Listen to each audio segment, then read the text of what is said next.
Hello friends, कैसे हैं आप लोग। आज हम इस वीडियो में डिस्कस करेंगे कि जब ऑनलाइन रोस्टिंग या कॉमेडी अपनी सीमाएं पार कर जाती हैं और मजाक अपमान बन जाता है और सुप्रीम कोर्ट को सामने आकर कहना पड़ता है कि इस अपमान से हुए नुकसान को आप पैसे से नहीं बल्कि जिम्मेदारी से ठीक करेंगे। इससे रिगार्डिंग मैं कल्प वशिष्ठ आज की वीडियो ऑनलाइन कंटेंट के मर्यादा के बारे में तथा डिजिटल आज़ादी की सीमाओं के बारे में लेकर आया हूँ।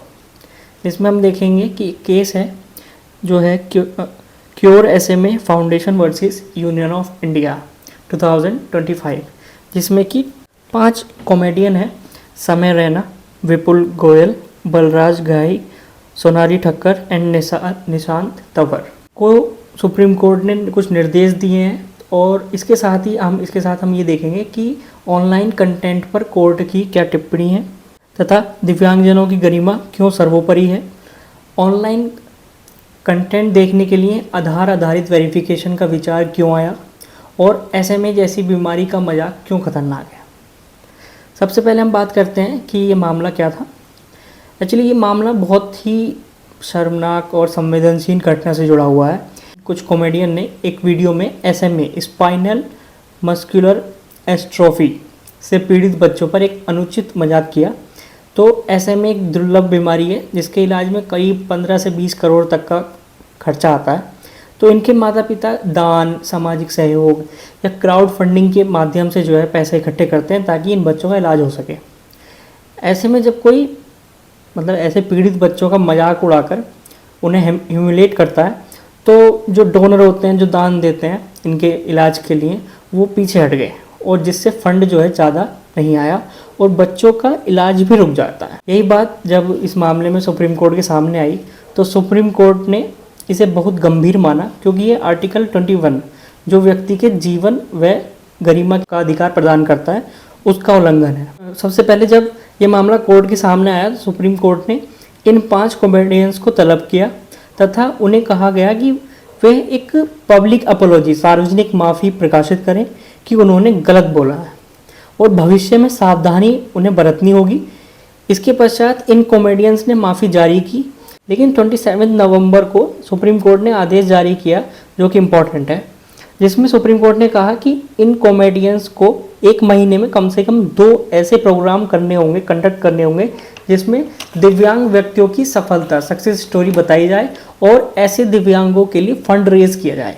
मतलब जिन दिव्यांग बच्चों का इन्होंने मजाक बनाया, अब इनको उनके लिए ही फंड रेज करना होगा, हर महीने 2 कार्यक्रम करके, और जो भी फंड आएगा इन कार्यक्रम से वह सीधा व्यक्तियों के इलाज के लिए जाएगा।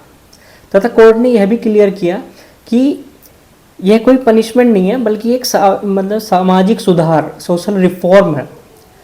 अब बात करते हैं, सुप्रीम कोर्ट ने इस मामले में तीखी टिप्पणी भी की है। उसके बारे में सुप्रीम कोर्ट ने कहा कि जो हास्य है कभी भी अपमान में नहीं बदल सकता, humour can not be humiliate. तथा जो हमारे chief justice of India Suryakant ji ने यह भी कहा कि दिव्यांगों का अपमान अपराध होना चाहिए तथा SC/ST एक्ट जैसे सख्त सजा के प्रावधान होने चाहिए। वैसे वर्तमान में दिव्यांगों के लिए right of disabled person act 2016 कानून है, फिर भी जो chief justice of India Suryakant ji हैं उन्होंने कहा कि SC/ST एक्ट जैसे सख्त सजा के प्रावधान होने चाहिए। तो हो सकता है कि जो चीफ जस्टिस ऑफ इंडिया ने केंद्र सरकार को ये संकेत दिया है कि भविष्य में डिसेबिलिटी डिग्निटी प्रोटेक्शन लॉ जैसे कानून पर विचार करना चाहिए जो दिव्यांगजनों की गरिमा की रक्षा कर सके, या फिर जो वर्तमान में 2016 का कानून लागू है, right of disable person act 2016, उसके अंदर अमेंडमेंट की आवश्यकता है। अब हम देखते हैं कि ऑनलाइन जो कंटेंट है उसका वाइल्ड वास्ट, ये सबसे महत्वपूर्ण बिंदु है इस केस का। कोर्ट ने यह भी कहा कि भारत को अब एक न्यूट्रल इंडिपेंडेंट रेगुलेटर चाहिए जो ऑनलाइन कंटेंट को नियंत्रित कर सके। वर्तमान में कोई भी व्यक्ति चैनल बना सकता है और उस पर कुछ भी अपलोड कर सकता है और वायरल होने के लिए कुछ भी बोल सकता है जिससे राष्ट्र को नुकसान तक पहुंचाया जा सकता है। जैसे अभी हाल ही में आपने देखा होगा कि दिल्ली एयर पॉल्यूशन पर जो प्रोटेस्ट हो रहा है, तो उसमें भी देख लीजिए कि एयर पॉल्यूशन के अगेंस्ट जो प्रोटेस्ट था उसमें नक्सलियों के समर्थन में नारे लगाए जा रहे थे। मतलब संविधान हमें फ्रीडम ऑफ स्पीच का राइट देता है, पर वह फ्रीडम एब्सोल्यूट नहीं है, उस पर भी रीजनेबल रेस्ट्रिक्शन लगाई जा सकती है। तो जैसे संविधान के अनुच्छेद 19(1) के सब क्लॉज ए में फ्रीडम ऑफ स्पीच का हमें फंडामेंटल राइट प्रदान किया गया है, लेकिन उसी में ही संविधान के आर्टिकल 19 क्लॉज 2 के तहत उस पर रीजनेबल रेस्ट्रिक्शन लगाई जा सकती है। अब लोग क्या करते हैं, वायरल होने के लिए कुछ भी नारे लगा रहे हैं, जिससे डिग्निटी जो है कुचली जा रही है। और इस मामले की सुनवाई के दौरान कोर्ट ने भी कहा कि जो सेल्फ रेगुलेशन है वो फेल हो रहा है। मतलब कुछ जो ऑनलाइन प्लेटफॉर्म है वो ये दावा करते हैं कि हम जो कंटेंट है उसका सेल्फ रेगुलेशन करते हैं, अगर कोई आपत्तिजनक पाया जाता है तो हम उसे खुद हटा देते हैं। लेकिन सुप्रीम कोर्ट ने कहा कि ये जो सेल्फ रेगुलेशन है वो फेल हो रहा है। जब तक किसी मामले पर कोई सरकारी प्रतिक्रिया आती है, कोई सरकार मतलब उस पर एक्शन लेती है, तब तक आपत्तिजनक सामग्री जो वायरल हो चुकी होती है और सब उसे देख चुके होते हैं, तो उसका कोई ज़्यादा इम्पैक्ट पड़ता नहीं है, मतलब कोई फ़ायदा होता नहीं है। अब हम बात करते हैं पूरे मामले में सरकार का पक्ष क्या है।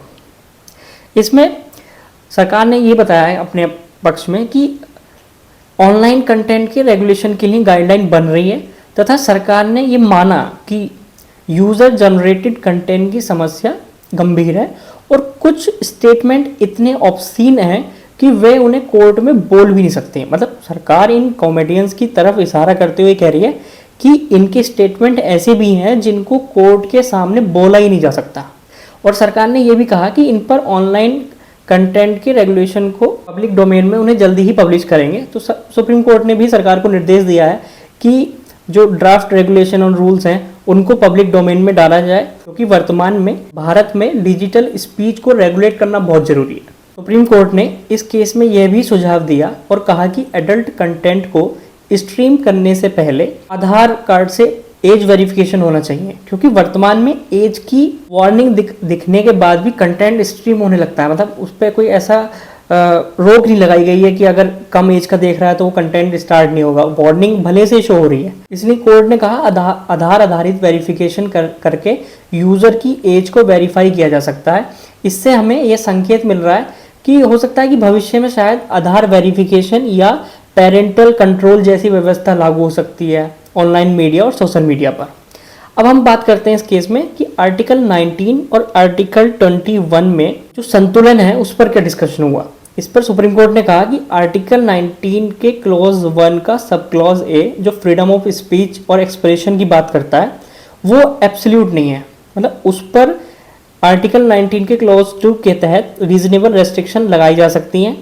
और जो आर्टिकल 21 है जो जीवन और गरिमा के राइट की बात करता है, तो इस पर सुप्रीम कोर्ट ने यह भी कहा कि यदि आर्टिकल 19 और आर्टिकल 21 के मध्य कोई टकराव होता है तो हमेशा आर्टिकल 21 को वरीयता दी जाएगी, क्योंकि व्यक्तिगत गरिमा हमेशा ऊपर रहेगी मनोरंजन से। मतलब dignity is more important than entertainment. और इसी के साथ कोर्ट की एंटी नेशनल कंटेंट पर भी चिंता आई। शायद कोर्ट ने भी दिल्ली एयर पॉल्यूशन प्रोटेस्ट में जो नक्सली समर्थन नारे जो लग रहे थे, इसी वजह से कोर्ट ने चिंता जताई है। कोर्ट ने इस पर कहा कि यदि कोई कंटेंट देश की एकता, अखंडता और संप्रभुता पर चोट पहुंचाता है तो सेल्फ रेगुलेशन पर्याप्त नहीं है, क्योंकि ज़्यादातर ऑनलाइन प्लेटफॉर्म दावा करते हैं कि वे स्वयं कंटेंट की रेगुलेशन कर रहे हैं।